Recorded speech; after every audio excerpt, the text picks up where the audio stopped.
Hello friends, welcome to my YouTube channel Dharma's world. Friends, AP DSC అప్లికేషన్కి సంబంధించి general అభ్యర్థులకి చాలా నష్టం జరుగుతూ ఉంది. ఇదే సమస్య చాలా రాష్ట్రాల్లో ఉత్పన్నమైనప్పుడు వాళ్ళు కోర్టును ఆశ్రయించినప్పుడు వాళ్ళకి న్యాయం జరిగింది. ఇక్కడ విషయం ఏమిటంటే, మనకి జనరల్ అభ్యర్థులకి ఏ విధంగా నష్టం జరుగుతుందంటే చాలా పాయింట్లు ఉన్నాయి. అవన్నీ కూడా 1 by 1 నేను చెప్తాను. అయితే ఇక్కడ విషయం ఏంటంటే, జనరల్ అభ్యర్థులకి 50% ఇంటర్మీడియట్ కావచ్చు, డిగ్రీ కావచ్చు 50% అర్హత మార్కులు నిర్ణయించారు. కానీ ఈ 50% అర్హత మార్కులు అనేది ఎక్కడా లేదు.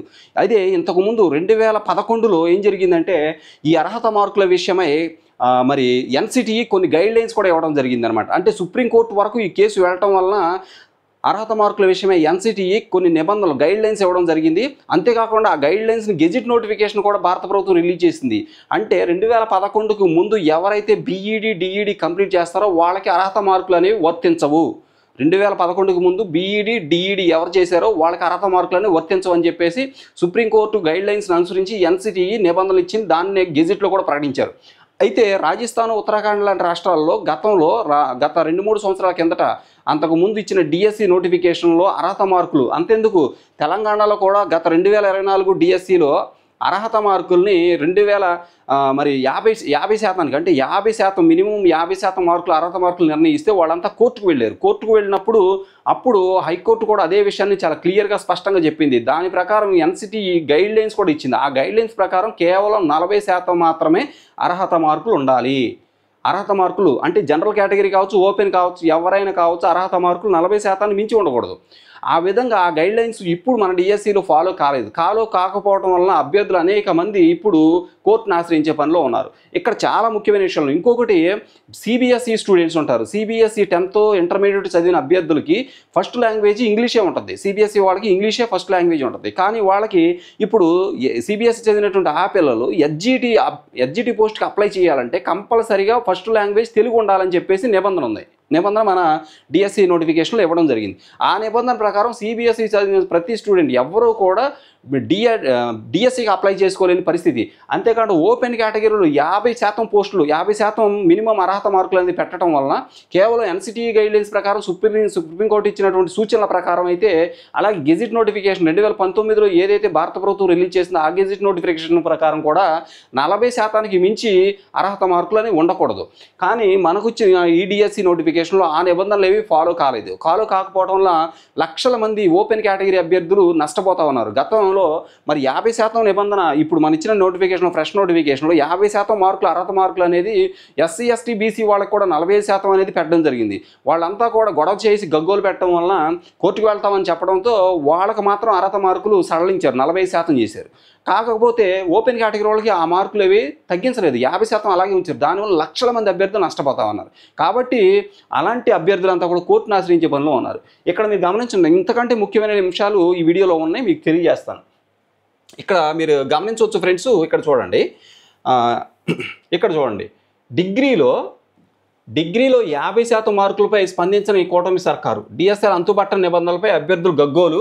ఈ నిబంధన 2011 జూలై ముందు వారికి వర్తించదని ఎన్సిటిఈ గెజిట్ నోటిఫికేషన్. అంటే డిఎస్సి బీఈడి డిఈడి ఎవరైతే 2011కు ముందు చేశారో వాళ్ళకి అసలు ఈ యొక్క అర్హత మార్కుల నిబంధన అనేది వర్తించదు. వాళ్ళు అప్లై చేసేసుకోవాలి. ఆ పాయింట్, అలాగే ఇంకొన్ని పాయింట్స్ అర్హత మార్కులకు సంబంధించి కావచ్చు, తెలుగు ఫస్ట్ లాంగ్వేజ్కి సంబంధించి కావచ్చు, సిబిఎస్ఈ వాళ్ళ విషయంలో ఆ పాయింట్లు ఏవి కూడా మన డిఎస్సి నోటిఫికేషన్లో ఇంక్లూడ్ చేయలే. ఎక్కడ చూడండి, వాళ్ళకి ఈ టైంలో ఎవరైతే ఈ జులై 2011 ముందు బీఈడి డిఈడి చేశారో వాళ్ళకి అర్హత మార్కులు అనేవి వర్తించవు. అసలు అర్హత మార్కులతో వాళ్ళ పని లేదు, వాళ్ళు అప్లై చేసుకోవచ్చు. కానీ తెలంగాణలో ఈ నిబంధనల మేరకే డిఎస్సి పూర్తి చేశారు. అంటే ఏవైతే ఎన్సిటిఈ గైడ్లైన్స్ ఇచ్చారో సుప్రీంకోర్టు చెప్పిందో ఆ గైడ్లైన్స్ ప్రకారమే డిఎస్సి నిర్వహించడం జరిగింది తెలంగాణలో 2024లో. ఏపీలో ఈ నిబంధనలు తొంగలో తొక్కడం జరిగింది.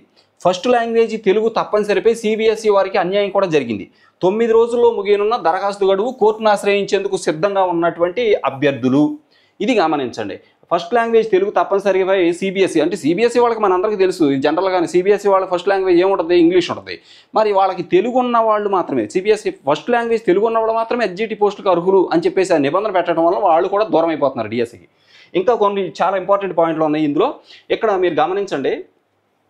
రైట్, ఇక్కడ చూస్తే డిఎస్సి అభ్యర్థులను కూటమి ప్రభుత్వం ముప్పు తిప్పలు పెడతా ఉంది. అర్హత మార్కుల నిబంధన పేరుతో దరఖాస్తు దశలోనే ఎంతో మందిని అనర్హులు చేసింది. ఈ అంశంలో సుప్రీంకోర్టు మార్గదర్శకాలు, జాతీయోపాధ్యాయ విద్యామండలి అంటే ఎన్సిటిఈ నిబంధనలను సైతం పరిగణలోకి తీసుకోకుండా సగం మంది అభ్యర్థులపై ప్రాథమిక దశలోనే వేటు వేసింది. అభ్యర్థుల నుంచి వచ్చిన ఒత్తిడి మేరకు రిజర్వ్డ్ కేటగిరీలో ఉన్నటువంటి అభ్యర్థుల అర్హత మార్కులు తగ్గించిన జనరల్ అభ్యర్థుల మార్కుల నిబంధన మాత్రం సడలించలేదు.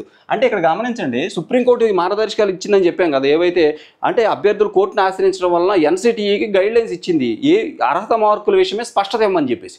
అప్పుడు ఎన్సిటిఈ ఏం చేసిందంటే 40% అర్హత మార్కులతో 2019లోనే గెజిట్ నోటిఫికేషన్ ఇవ్వడం వలన భారత ప్రభుత్వం కూడా దాన్ని 2019లోనే గెజిట్ నోటిఫికేషన్ ఇచ్చి అందులో చాలా స్పష్టంగా చెప్పింది 40% అర్హత మార్కులు.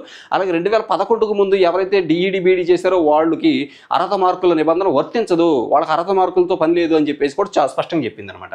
అయితే ఆ నిబంధనలు ఏవి కూడా ప్రస్తుతం ఇచ్చిన మన డిఎస్సిలో లేదు. అయితే మొన్న 50% అర్హత మార్కులు ఇవ్వటం వలన ఎస్సీ ఎస్టీ రిజర్వ్డ్ కేటగిరీ అభ్యర్థులు గొడవ చేయడంతో వాళ్ళకి మాత్రం అర్హత మార్కులు సడలించారు, కానీ జనరల్ అభ్యర్థులకు మాత్రం ఆ మార్కుల నిబంధన సడలించలేదు. ఇక డిఎస్సి ఆన్లైన్ దరఖాస్తుకి ఇంకా 9 రోజులే ఉండటంతో లక్షల మంది జనరల్ అభ్యర్థులు తమను పరిగణలోకి తీసుకోవాల్సిందిగా ప్రభుత్వానికి విజ్ఞప్తి చేస్తూ ఉన్నారు. వాస్తవానికి టెట్ అర్హత సాధించిన అందరికీ డిఎస్సి రాసేందుకు అర్హత కల్పించాల్సి ఉన్నా ప్రభుత్వం ఆ దిశగా కనీసం ఆలోచించకపోవడంపై అభ్యర్థులు ఆందోళన వ్యక్తం చేస్తూ ఉన్నారు. ఇక మెగా డిఎస్సి 2025 పేరుతో గత నెలలో ఇచ్చినటువంటి 16,000 పోస్టుల నోటిఫికేషన్ గురించి మనందరికీ తెలుసు. ఇకపోతే దాదాపు 10 నెలల తర్వాత ఈ నోటిఫికేషన్ ఇచ్చారు. ఈ నోటిఫికేషన్లో పేర్కొన్న నిబంధనలు అభ్యర్థులకు తీవ్ర నష్టం కలిగించాయి. గతంలో ఎన్నడూ లేని విధంగా ఎస్జిటి పోస్టులకు ఇంటర్మీడియట్లో అలాగే స్కూల్ అసిస్టెంట్ పోస్టులకు డిగ్రీలో కూడా 50% మార్కులు తప్పనిసరి చేసింది. ఇచ్చిన నోటిఫికేషన్లో ఇదే పాయింట్ ఉంది. ఇక వాస్తవానికి 2011 జూలై 29కి ముందు బీఈడి డిఈడి చేసిన వారికి ఈ నిబంధన వర్తించదని 2019 నవంబర్లో భారత ప్రభుత్వం గెజిట్ నోటిఫికేషన్ విడుదల చేసింది. ఇదే పాయింట్ మనం చెప్పుకుంది. 2019లోనే గెజిట్ నోటిఫికేషన్ ఇచ్చింది. దాంట్లో చెప్పిన దాని ప్రకారం 2011 జూలైకి ముందు బీఈడి చేసిన వారికి డిఈడి చేసిన వారికి అర్హత మార్కులు అనేవి ఉండవు. ఇకపోతే ఇవేవి పట్టించుకొని కూటమి ప్రభుత్వం రాష్ట్రంలో డిఎస్సి అభ్యర్థుల జీవితాలతో ఆడుకుంది. ఇక ఇక్కడ గమనించండి, ఇక్కడ చూస్తే కనీస అర్హత మార్కుల విషయంలో అభ్యర్థుల అర్హత మార్కుల విషయంలో అటు ప్రభుత్వం ఇటు పాఠశాల విద్యాశాఖ భిన్నంగా వ్యవహరించడం చాలా కన్ఫ్యూషన్కి లోనవుతూ ఉన్నాం అందరూ. తొలుత ఇంటర్ తర్వాత గ్రాడ్యుయేషన్లో జనరల్ అభ్యర్థులకు 50%, రిజర్వ్డ్ అభ్యర్థులకు 45% అర్హత మార్కులు తప్పనిసరి చేసింది. అనంతరం టీచర్ అర్హత పరీక్ష అంటే టెట్లో రిజర్వ్డ్ అభ్యర్థులకు 40% మార్కులే పేర్కొన్నందున డిఎస్సి అర్హత మార్కులను కూడా 40%కి తగ్గిస్తూ అనుబంధ జీవో కూడా విడుదల చేసింది. వాళ్ళు అడగటం వలన, ఓకే, రిజర్వ్డ్ అభ్యర్థులు అడగటం వలన వాళ్ళకి డిఎస్సీలో కూడా టెట్లో కూడా 40% అర్హత మార్కులు ఉండటం వలన ఈ అర్హత మార్కులు కూడా ఇంటర్ డిగ్రీ అర్హత మార్కులు కూడా 40%కి తగ్గించింది. కానీ జనరల్ అభ్యర్థులకు మాత్రం 50% అలాగే ఉంచేసింది, తగ్గించలా. ఇకపోతే వాస్తవానికి జనరల్ అభ్యర్థులకు టెట్లో 45% మార్కులు ఇవ్వండి. వాస్తవానికి జనరల్ అభ్యర్థులకు టెట్లో అర్హత మార్కులు 45% ఉన్నా ఆ మేరకైనా తగ్గించకపోవడం గమనార్హం. పొరుగు రాష్ట్రమైన తెలంగాణలో గత ఏడాది ఫిబ్రవరి విడుదల చేసినటువంటి డిఎస్సి 2024లో తొలుత 50% మార్కుల నిబంధన విధించగా అభ్యర్థులు కోర్టును ఆశ్రయించడం జరిగింది. దాంతో ఎన్సిటిఈ నిబంధనల మేరకు ఇంటర్మీడియట్ టు డిగ్రీలో కనీసం అర్హత మార్కులు జనరల్ అభ్యర్థులకు 45%, రిజర్వ్డ్ అభ్యర్థులకు 40%కి తగ్గించారు. ఎక్కడ తెలంగాణలో వాళ్ళు కోర్టుకు వెళ్ళటం వలన జనరల్ అభ్యర్థులకి 40%కి, రిజర్వ్డ్ అభ్యర్థులకు 45%కి తగ్గించారు. ఈ మేరకు నియామకాలు కూడా జరిగిపోయాయి. కానీ ఏపీలో మాత్రం ఎన్సిటిఈ నిబంధనలు అమలు చేయలేదు. ఇక్కడ చూడండి, నోటిఫికేషన్లో అది ఇవ్వాల. ఇకపోతే ఉపాధ్యాయ నియామకాలపై రాజస్థాన్, ఉత్తరాఖండ్ రాష్ట్రాల్లో ఇదే సమస్య ఉత్పన్నమైనప్పుడు అక్కడ అభ్యర్థులు ఆయా రాష్ట్రాల హైకోర్టును ఆశ్రయించడం జరిగింది. దాంతో డిగ్రీలో కనీస అర్హత మార్కులపై ఇచ్చినటువంటి తీర్పులకు అనుగుణంగా సుప్రీంకోర్టు ఎన్సిటిఈకి మార్గదర్శకాలు కూడా విడుదల చేసింది. కనీస మార్కులపై తగిన నిర్ణయాన్ని ప్రకటించాలని హైకోర్టు తీర్పుకు అనుగుణంగా ఉండేలా సూచనలు చేసింది. ఎన్సిటిఈ 2019 నవంబర్ 21న గెజిట్ నోటిఫికేషన్ విడుదల చేసింది. సుప్రీంకోర్టు మార్గదర్శకాలకు అనుగుణంగా గెజిట్ నోటిఫికేషన్ ఎన్సిటిఈ ఇచ్చింది. దీని ప్రకారం ఉపాధ్యాయ నియామకాల్లో 2011 జూలై 29కి ముందు బీఈడి, డిఈడి లేదా సమానమైన కోర్సులో ప్రవేశం పొందిన వారికి గ్రాడ్యుయేషన్లో కనీస మార్కుల శాతం వర్తించదు. అది గ్రాడ్యుయేషన్లో కనీస మార్కుల శాతం వర్తించదు అని ప్రకటించింది. ఇక 2011 ఆగస్టు 2 నాటికి ఎన్సిటిఈ గెజిట్ నోటిఫికేషన్లోనూ కనీసం 45% మార్కులతో గ్రాడ్యుయేషను, ఏడాది కాల పరిమితి గల బీఈడి చేసిన వారు డిఎస్సికి అర్హులుగా పేర్కొంది. ఇది పాయింట్. ఈ లెక్కన ఎలా చూసినా జనరల్ అభ్యర్థులకు డిఎస్సి రాసేందుకు అర్హత మార్కులు 45% మించకూడదు. జనరల్ అభ్యర్థులకి డిఎస్సి రాసేందుకు అర్హత మార్కులు 45% మించకూడదు అనమాట. ఇకపోతే ఇక్కడ చూడండి, ఇక్కడ ఏం చెప్తున్నారు, రాష్ట్ర ప్రభుత్వం ఉపాధ్యాయ నియామకాల కోసం విడుదల చేసిన డిఎస్సి నోటిఫికేషన్ నిబంధనలు పూర్తి వివక్షతో ఉన్నాయని అటు అభ్యర్థులు ఇటు ఉపాధ్యాయ సంఘాలు విమర్శిస్తూ ఉన్నాయి. ప్రభుత్వం ఇచ్చిన జీవో నెంబర్ 15లో 2007 వరకు డిప్లొమా ఇన్ ఎలిమెంటరీ ఎడ్యుకేషన్లో ప్రవేశం పొందిన వారు కనీసం 45% మార్కులతో ఇంటర్మీడియట్ ఉంటే ఎస్జిటికి అర్హులుగా పేర్కొంది. అది గత ఆ నిబంధనలు అయితే. అంటే ఇచ్చిన జీవో 15లో 2007 వరకు డిప్లొమా ఇన్ ఎలిమెంటరీ ఎడ్యుకేషన్లో ప్రవేశం పొందినవారు, అలాగే diploma in elementary education okay DEd కనీసం 45% మార్కులతో ఇంటర్మీడియట్ ఉంటే ఎస్జిటికి అర్హులుగా పేర్కొంది. ఆ జీవో ప్రకారం అయినా కానీ జీవో 15 ప్రకారం కూడా కేవలం 40% మార్కులు ఉంటే ఎస్జిటికి అర్హులు.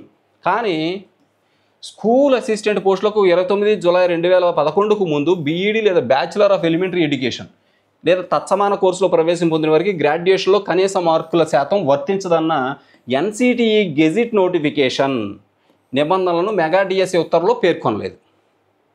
ఓకే చూసారా, 2011కు ముందు జూలై 11కు ముందు ఎవరైతే బీఈడి చేశారో అసలు వాళ్ళకి ఈ యొక్క వర్తించదు, అంటే ఈ అర్హత మార్కులు అనేది సమస్య లేదు వాళ్ళకి.